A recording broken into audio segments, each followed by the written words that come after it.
도약하던 대한민국 방산의 날개가 달렸습니다. 그동안 발목을 잡고 있던 방산업계의 수건사업인 수출입은행법이 통과된 것인데요. 한마디로 한국수출입은행의 법정 자본금 한도를 늘려 금융지원폭이 늘어난 것입니다. 그동안 대한민국은 유럽 방산 시장에 다크호스처럼 등장했지만 운신의 폭은 넓지 않았습니다. 독일과 프랑스, 영국이 꽉 잡은 방산 시장에서 선뜻 대한민국의 무기 체계를 선택하는 국가를 찾기란 쉽지 않았는데요. 다행스럽게도 폴란드가 대한민국 무기 체계로 완전히 재무장하면서 우리 무기 체계가 유럽에 진출할 수 있도록 교두보 역할을 자처하고 있습니다. 오늘은 대한민국 무기 체계에 대한 폴란드 현지의 생생한 반응을 알려드리겠습니다.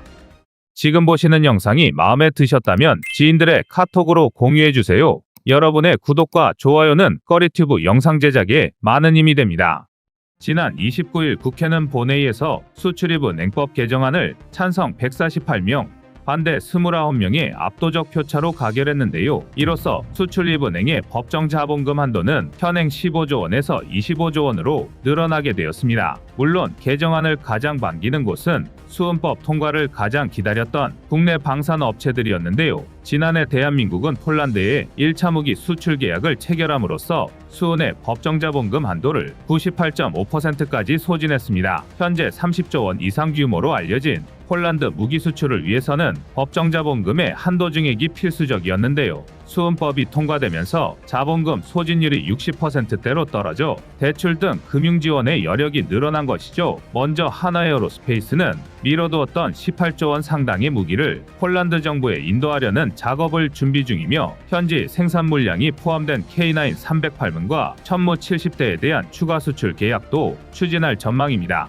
현대로템 역시 큰 규모의 계약을 폴란드 정부와 맺은 바가 있는데요. K2 전차 2차 계약 물량이 20조 원에 달하는 만큼 이번 개정안은 우리 방산업계는 물론 폴란드를 위시한 유럽 국가들이 대한민국 방산을 선택하는데 큰 이점으로 작용할 것으로 전망되고 있습니다. 수은법 통과가 유럽 방산 시장에 미치는 여파는 여기서 끝이 아닙니다. 현재 하나에어로는 루마니아 정부와 1조 원 규모 K9 자주포 수출 계약도 논의 중인데요. 수은법 개정안이 통과되면서 올해 1분기 안에 계약 규모와 기간을 발표할 수 있을 정도로 협의가 순조롭게 진행되는 것으로 알려졌습니다. 사실 수은법 통과는 대한민국의 수출 규모가 늘어남에 따라 해결해야 할 부차적인 문제였고 그동안 동남아시아, 중동 등 세계 무대에서 인정받은 대한민국 무기 체계가 유독 유럽 시장 진출에 좌절했던 건 쉽게 말해 선두주자가 없었기 때문인데요. 그런데 폴란드가 나서서 대한민국 무기 체계의 홍보대사를 자처한 셈입니다. 특히 폴란드의 공업 도시 토르는 K방산이 유행처럼 번진 그 시작점이라 할 수 있는데요. 바로 대한민국에서 도착한 K9 자주포의 첫 전투훈련이 개최된 장소이기도 합니다. 게다가 이 기념비적인 첫 사격 훈련을 주도한 건 폴란드 제1마수리아 포병여단 장병들이었습니다. 제1마수리아 포병여단은 본래 제16기계화 사단의 소속 11포병 연대였는데요. 하지만 대한민국 K9 자주포가 전격 배치되면서 연대에서 여단으로 파격 승격한 것입니다. 포병연대와 포병여단이 수행할 수 있는 작전의 규모는 차원이 다른 수준인데요. 아예 K9 전용 포병 여단을 만들었다는 점에서 폴란드가 그동안 K9의 도입을 얼마나 학수고대했는지 알 수 있습니다. 아닌 게 아니라 이번 첫 전투 훈련에는 마리우스 블라슈차크 폴란드 부총리 겸 국방부 장관이 직접 참석해서 K9의 성능을 지켜봤는데요. 대한민국의 이종섭 국방부 장관 또한 함께 자리에서 자리를 기념했습니다. 게다가 양국의 국방부 장관이 모두 참여한 만큼 K9 자주포를 비롯해 폴란드의 주력 육상무기 체계인 WR-40 랑구스타, RM-70 로켓포, M120 라크 자주포가 복합적인 작전 수행 능력을 검증했는데요. 쉽게 말해 K9 자주포 도입으로 전력이 한층 상승한 폴란드 육군의 주력 무기 체계가 전부 한자리에 모여 화력을 증명한 것입니다. 물론 아직 첫 훈련인 만큼 K9의 모든 성능을 보여줄 수는 없었지만 한폴 무기 체계의 연합훈련은 가히 감동적이기까지 했는데요. 실제로 훈련이 끝난 직후 블라슈차크 국방부 장관은 사후 강평을 통해 폴란드군이 K9 자주포를 타고 훈련하는 모습에 감탄을 금치 못했다라며 양국 공동의 성공에 대해 극찬을 아끼지 않았습니다. 여기에 전술의 뜻 폴란드는 대한민국 방산을 유럽에 전파하기 위해 부단한 노력을 마다하지 않았습니다. 폴란드 국제방산 전시회에 대한민국을 주도국가로 참여시켰으며 주변 국가의 한국 무기체계의 우수성을 알려줬는데요. 물론 이런 결정은 한국 무기체계가 나토 표준이 되었을 때 얻을 수 있는 폴란드의 이득 때문이기도 하지만 그만큼 폴란드가 대한민국 무기체계를 신뢰하고 있다는 방증입니다. 실제로 폴란드는 대한민국에게 K9을 인도받자마자 자국 안보에 중추나 다름없는 최전방 지역 두 곳에 우선 배치했습니다. 바로 폴란드 남동부 끝에 위치한 야로스와프와 북부 최전방 벤고제보인데요. 인구 4만 명의 평화롭고 조용한 국경마을 야로스와프는 우크라이나 전쟁이 터지면서 가장 위험한 지역이 되었습니다. 국경을 맞댄 만큼 러시아의 진격에 가장 먼저 저지선 역할을 해야 하는 장소가 된 건데요. 그렇기 때문에 폴란드는 이곳에 24문의 K9 초도 물량 중 12문을 배치하면서 러시아에게 경고를 보낸 것입니다. 그런데 야로스와프에 배치된 K9과 달리 북부 최전방 벤고제보는 그야말로 러시아의 급소를 노리고 있습니다. 앞서 말했던 제16기계화 사단 그리고 제1마수리아 여단이 이곳에 배치한 것인데요. 벤고제보는 러시아 칼리닝그라드에서 고작 15km밖에 떨어져 있지 않아 시속 67km에 달하는 K9의 이동 속도를 고려하면 국경선까지 고작 13분이면 도달할 거리입니다. 더군다나 칼리닝그라드는 러시아의 굉장히 중요한 전략 요충지인데요. 실제로 칼리닝그라드는 러시아 내에서 단위 면적 대비 군사기반 시설이 가장 밀집해 있는 지역입니다. 심지어 핵무기와 함께 러시아가 보유한 가장 강력한 비대칭 전략무기로 평가받는 극초음속 미사일 킨잘도 이 칼리닝그라드에 배치되어 있는데요. 또한 칼리닝그라드는 러시아의 발트 함대 사령부가 주둔한 지역이기도 한데요. 이는 칼리닝그라드가 러시아의 영토 중 유일하게 365일 출항할 수 있는 유일한 부동항이기 때문입니다. 칼리닝그라드가 없었다면 사실상 러시아의 해상 전력은 절반으로 줄어드는 것이나 다름없습니다. 그리고 이를 바꿔 말하면 언제든 러시아는 칼리닝그라드를 이용해서 폴란드를 침공할 수 있다는 의미인데요. 벨라루스와 인접한 데다가 정예부대가 주둔한 만큼 충분히 가능성 있는 추측입니다. 이런 상황에서 어떻게든 러시아의 2차 침공 야욕을 종식해야 하는 폴란드로서는 대한민국에서 도입한 K9의 절반을 배치하는 것 말고는 방법이 없었던 것입니다. 이를 확실히 알 수 있는 건 대한민국 무기체계에 대한 폴란드 국민들의 반응인데요. 폴란드 국민들은 유별날 정도로 K9 등 대한민국 무기체계에 열광하고 있습니다. 이는 아이러니하게도 독일 때문인데요. 사실 폴란드는 K9 자주포, K2 흑표 도입 전 독일의 레오파르트2를 우선 협상 대상자로 낙점한 상태였습니다. 전차 강국 독일의 명성처럼 유럽 전차 시장은 독일이 거의 독점하고 있었는데요. 그러나 고인물은 썩기 마련, 레오파르트2는 가격과 유지 보수는 물론이고 납품 기한까지 어느 것 하나 확정된 것이 없었습니다. 이런 불확실성은 앞으로 3년 이내에 러시아의 침공을 자력으로 방어할 수 있을 만큼 강한 군대를 꿈꾸던 폴란드에는 치명적인 문제였는데요. 결국 당시엔 모험처럼 여겨지던 폴란드의 선택은 최고의 결과로 나타나고 있습니다. 심지어 미국 CNN조차 이례적으로 폴란드 수출을 통해 대한민국 무기체계가 검증 단계를 완료했다고 특집 방송을 편성할 정도였습니다. CNN은 북한이 존재하는 한 대한민국 무기체계는 항상 완벽할 수밖에 없다며 극찬을 아끼지 않았는데요. 게다가 최근 폴란드가 또 하나 큰일을 저질렀습니다. 무려 1,400대에 달하는 초대규모 보르숙 전투 차량의 차체로 K9 차체를 검토 중인 건데요. 이미 폴란드 크라프 자주포 차체에 K9 차체를 사용하면서 안정적인 성능을 확인했고 생산시설도 구비된 만큼 새로운 도전에 나서는 것입니다. 또한 보르숙의 보안 체계로 AS-21 레드백까지 검토하고 있는 것으로 밝혀졌는데요. AS-21 레드백은 대한민국의 하나디펜스가 개발한 보병 전투 지원 차량으로 전투 중량 42톤의 길이 7.7m, 전폭 3.64m, 전고 3.72m의 스펙과 함께 최대 1000마력의 출력과 최고 70km의 속도를 낼 수 있는 전천후 장갑차인데요. 호주 차세대 장갑차 도입 사업에서 독일의 링스와 불꽃 튀는 최후 경합을 선보이면서 현대 장갑차 중 가장 우수한 성능으로 평가받고 있습니다. 하지만 호주가 자국 사정으로 차세대 장갑차 도입 사업 자체를 유보하면서 국제방산 시장 진출에 늦어지고 있었는데요.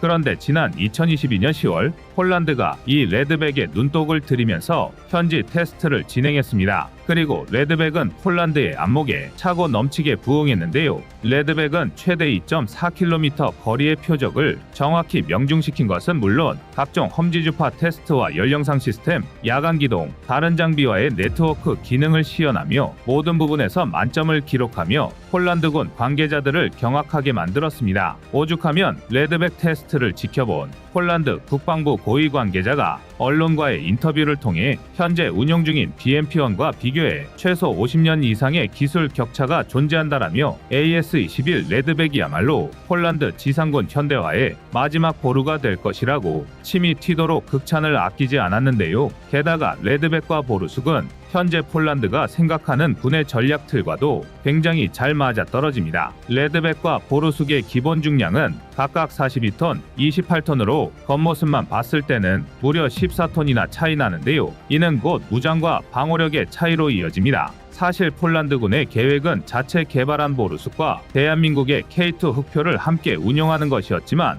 중량 28톤 수준의 방어력으로는 유사시 최대 격전지로 예상되는 폴란드 동부 최전방에서 전투를 수행하기엔 부족했기에 이에 대한 해결책으로 레드백을 검토하고 있습니다. 폴란드 군사 매체는 보르숙과 K2 흑표를 칼리닝그라드에 배치하고 레드백과 M1A2 에이브람스를 수도 바르샤바 인근에 배치, 우크라이나 접경지 저지선이 뚫리면 2차 방어선으로 활용하겠다는 상세한 청사진까지 공개한 바가 있습니다. 대한민국이 미국을 혈맹으로 부르는 이유는 6.25 전쟁을 통한 미국의 협조와 헌신 때문이었는데요. 이제는 무기 수출을 통해 혈맹이자 사업 파트너가 된 폴란드가 대한민국과 함께 유럽 방산 시장을 개척해 나가야 할 것입니다.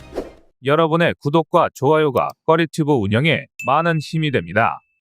폴란드가 불안과 공포에 사로잡힌 것 같습니다. 대한민국이 자랑하는 무기체계를 대규모로 도입한 것도 모자라 이제는 미국산 무기까지 쓸어담기 시작한 것입니다. 폴란드의 한국무기 사랑은 맹목적인 추종 따위에서 비롯된 것이 아니라 성능, 가격, 납기, 기술 이전 등 모든 조건에서 맞아떨어졌기 때문에 일어날 수 있는 결과였습니다. 한국과 폴란드의 무기거래는 단순히 무기거래로만 끝나지 않고 양국가의 방산 인프라와 안보 협력으로까지 이어지고 있습니다. 폴란드는 이미 무기체계의 운용 방법 습득을 위해 교육생을 한국에 보낸 적이 있는데요. FA-50 조종사들이 한국에서 기종전환훈련을 성공적으로 마치고 돌아가 군사 퍼레이드에서 폴란드의 하늘을 누비기도 했습니다. 그리고 최근 폴란드는 한국에 다시 한번 교육생들을 파견했는데요. 바로 호마르K 운용병력입니다. 천무 다연장 로켓의 폴란드 버전인 호마르K는 폴란드 지상군 화력투사의 핵심이 될 것으로 예상되며 폴란드 내에서도 호마르K에 아주 만족해하고 있습니다.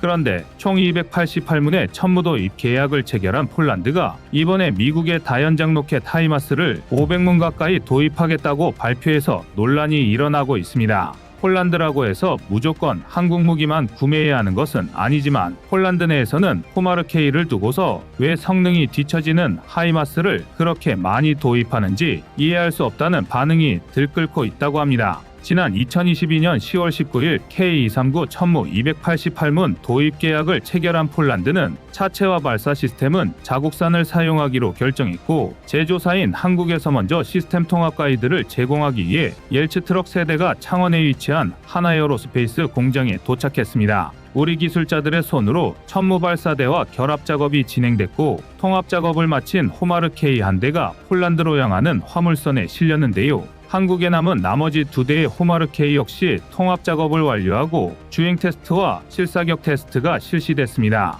그리고 지난 8월부터는 대한민국에서 폴란드군 장병들이 K239 천무의 운용훈련을 받고 있습니다. 폴란드가 인수 중인 호마르K가 다름 아닌 대한민국의 천무 다연장 로켓 발사포트와 자국의 옐츠 전술 트럭을 결합한 형태이기 때문인데요. 당연한 얘기지만 천무 다연장 로켓 발사포트의 운용 노하우나 탄약 공급 방법 등만 반복 숙달할 수 있다면 인수부터 실전 배치까지 걸리는 시간을 최대로 줄일 수 있을 것입니다. 이러한 사전학습의 효과는 K2 흑표에서 이미 증명되었는데요. 대한민국의 장병들을 파견하면서까지 선행훈련을 시작한 폴란드는 거의 공백 없이 K2 흑표 초도 물량을 국경지대에 투입할 수 있었습니다. 이는 폴란드가 그만큼 벨라루스와 러시아 칼리닝그라드의 무력 도발을 위협적으로 생각하고 있다는 방증이기도 했는데요. 이를 바꿔 말하면 현재 폴란드는 K2 목표의 사례만큼이나 호마르 K의 최대한 빠른 전력화를 원하고 있다는 뜻이기도 합니다.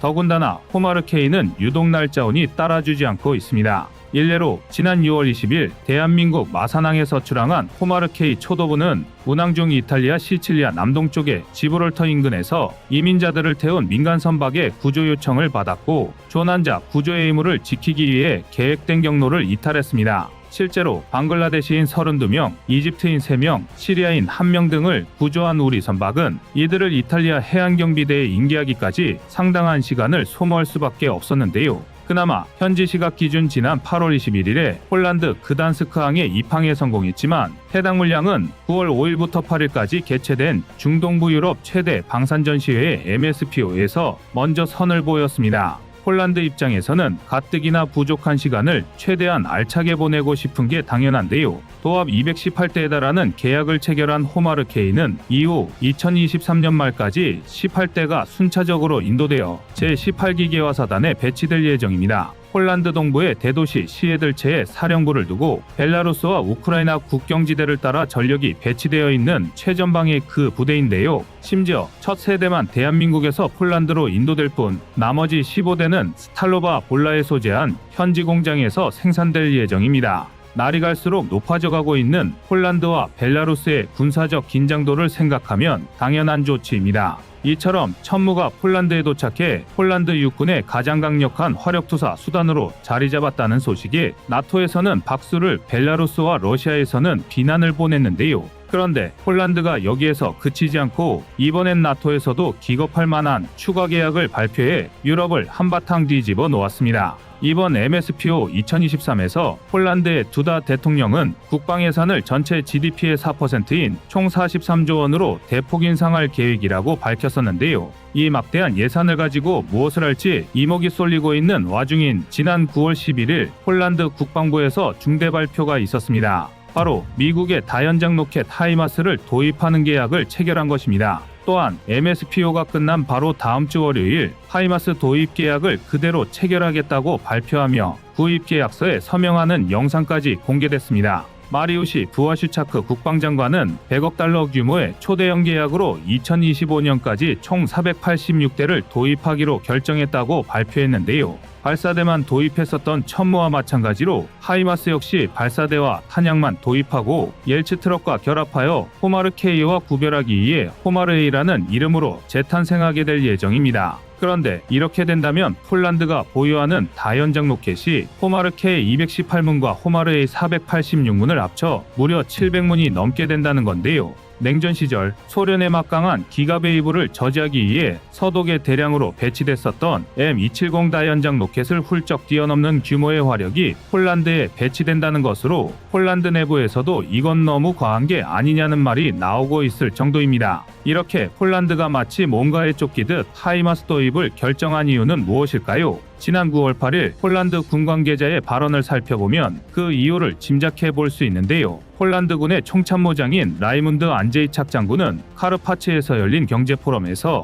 연간 GDP 5%의 국방비와 30만 명의 군대로도 충분하지 않다고 주장했는데요. 라이문드 장군은 러시아는 영원한 전쟁 상태에 있으며 폴란드를 겨냥하고 있습니다. 우크라이나를 잃게 된다면 그 다음은 벨라루스를 잃게 됩니다. 그 후 목표는 폴란드가 될 것입니다. 라며 우크라이나가 전쟁에서 패배한다면 마주하게 될 결과에 대해 경고했습니다. 1년 7개월 동안 지속되고 있는 우크라이나 전쟁이 어느 한쪽이 우세를 점하지 못하는 대치 상태가 유지되고 있자 서서히 전쟁에 관심을 잃기 시작한 서방과 폴란드 여론에 대한 경고였는데요. 폴란드의 이런 불안 심리를 이해하려면 현재 러시아 우크라이나 전황을 살펴봐야 합니다. 국경을 맞대고 있는 벨라루스에서는 폴란드를 향해 실질적인 군사적 위협을 가하고 있고 게다가 러시아 우크라이나 전쟁이 장기화되면서 우크라이나의 병력과 장비 손실도 적지 않은 상황이기 때문에 최악의 경우 우크라이나의 패배도 염두에 둬야 합니다. 따라서 폴란드는 막강한 화력의 필요성을 절감하고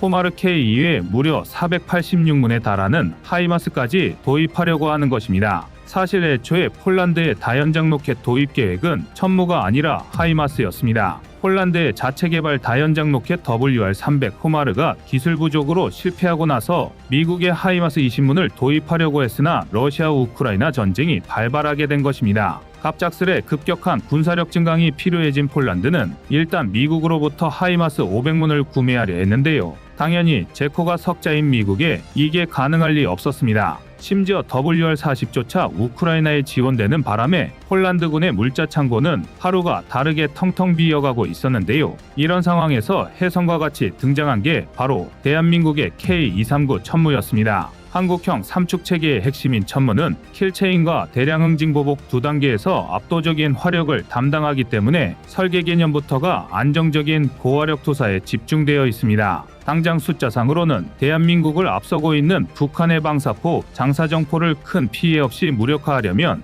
강력하고 정밀하며 동시에 연속적인 화력 투사가 가능해야 하기 때문인데요. 특히 230mm급 유도탄은 단연발로 12발까지 투사할 수 있으며 위성항법 시스템과 관성항법 시스템을 탑재해 원형 공산 오차가 고작 15m에 불과한데요. 확산탄인 KM-26A2 기준 한 발당 살상 반경만 축구장 3개 크기임을 감안하면 사실상 제로에 가까운 오차입니다. 더군다나 같은 12발을 탑재할 수 있는 239mm 유도 로켓의 경우 단일 고폭탄도를 탑재할 경우 60cm 이상의 콘크리트 구조물을 관통해 버릴 수 있는데요. 이외에도 가장 많은 양을 투사할 수 있는 130mm 로켓의 경우 한 개의 포드에 20발씩 총 40발을 일제히 투하할 수 있습니다. 이는 미국의 하이마스에 비해 2배 이상 많은 로켓을 쏟아부을 수 있는 셈인데요. 그런데도 디지털 제어 시스템과 유압식 구동장치를 적용해 사격 반응 시간이 고작 16초에 불과합니다. 여기에 완전 자동화 시스템을 탑재하여 재장전 시간 역시 160초대에 불과한 걸 감안하면 천무 한 대가 쏟아낼 수 있는 화력은 가히 경이로운 수준인데요.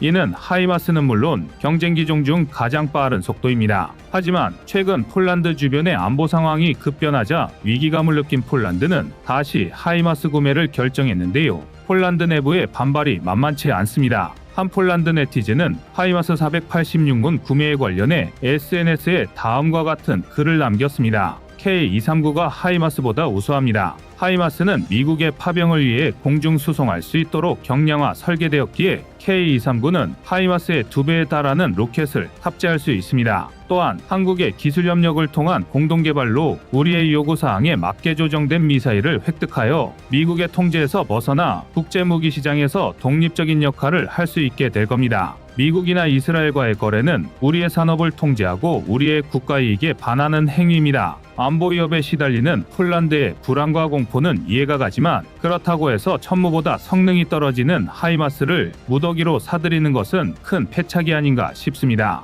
그나마 일찌감치 천무를 도입한 것이 폴란드로서는 다행이라면 다행인 것 같습니다. 이상 꺼리튜브의 두 번째 미션이었습니다.